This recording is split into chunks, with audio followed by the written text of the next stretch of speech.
Now at 7, the tragedy in Las Vegas is reigniting a deeply divisive topic for most Americans, gun control. And today, Florida Senator Bill Nelson calling on his colleagues to come together.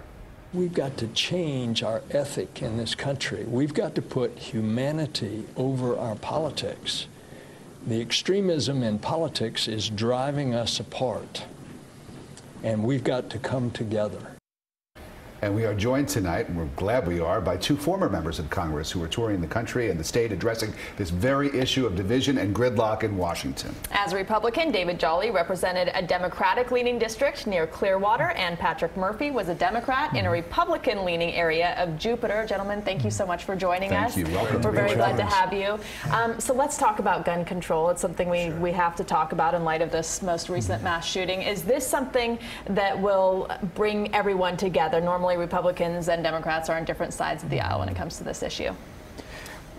I think it brings most Americans together. We know that. You can't live through and watch the tragedy in Nevada and not ask some hard questions of yourself and of your political leaders. And while we are united as a country, one of the things that Patrick and I are doing on this town hall tour of Florida is kind of pulling the curtain back on why is it that Washington never does anything on the hardest issues we face, from Second Amendment issues to health care to DACA and immigration.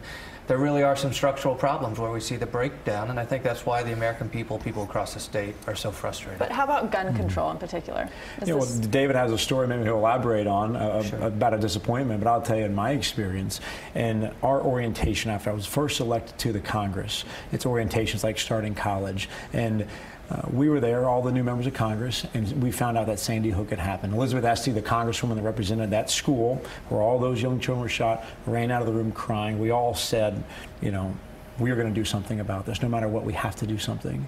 And not a single bill came up, and tragedy after tragedy after tragedy has taken place in our country, and we can't even get a common sense vote.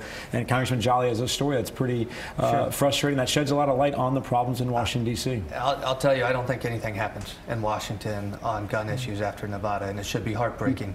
We, as a state, went through the Pulse nightclub, and the issue was no fly, no buy. If somebody's on the terror watch list, should they be able to buy a gun? Sure. The Democrats had a sit-in in the House of Representatives. Republicans didn't want to do anything, frankly, because of the NRA and Second Amendment allegiances. I had a compromise bill that I worked with Democrats, and frankly, some in the media said it makes too much sense. It was no fly, no buy with due process. My side of the aisle killed it because of their special interest on their side. The other side killed it because of the raw politics of wanting to beat me in November. What Patrick and I are doing across the state, we're going to college towns, and we're pulling the curtain back on why does that happen? Why is there such intransience? Why does leadership make those decisions? And why are members on both sides of the aisle pulled to their wings as far as so what are the top 3 reasons? Congressman Murphy, you first. Why is bipartisanship such a dirty word? Well, it's unfortunate, and we've outlined some of the structural problems we believe have to change in order to start getting some progress in our country. It's hard to rank them, but gerrymandering is certainly at the top of that list. About 90% of congressional districts are basically predetermined. This is how the districts are written. How they are to determine exactly typically by drawn. state legislatures, and they're drawn and they're basically rigged to support Republicans and Democrats, and both parties are guilty of this. Yep. Then you have the money in politics. Every year it gets worse and worse and worse. You have the super PACs, this unlimited amount of money, this dark money. And it's not just the amount of money, it's the amount of time members of Congress spend raising that money while we should be doing other things like perhaps a gun compromise.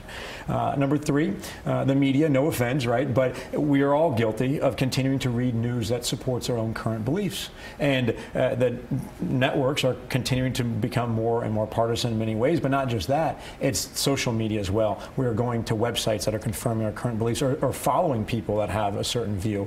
And there's other reasons like the lack of friendships. People don't know each other in Washington, D.C. They don't play golf on weekends. They don't really get to know each other's families. Because they have to do so much fundraising. Exactly. They've got to go back home to the district and make some money because, at least in Congress, you're always running for re-election. They're always raising money. I would also add closed primaries. Florida is a closed primary state. 12 states across the country are. That means if you're a sitting Republican, you get re-elected by taking care of Republicans, not everybody else. Democrats, same thing. I make the case, open up primaries to every voter and allow candidates to be stronger. to hold their base but appeal to independents and no party affiliates. All right, gentlemen, we're out of time. It was a very interesting discussion. It's an amazing endeavor. But you both seem to get along very well. Yeah. Join us at FIU, University of Miami on Wednesday the 18th. Well, it's a fascinating discussion, and it's a very important one. And I'm glad that you both are taking the lead here and talking about this. Thank you both for coming in. Thank you. And you can catch more of the conversation with David Jolly and Patrick Murphy tomorrow at FIU, as we mentioned, and October 18th at the University of Miami.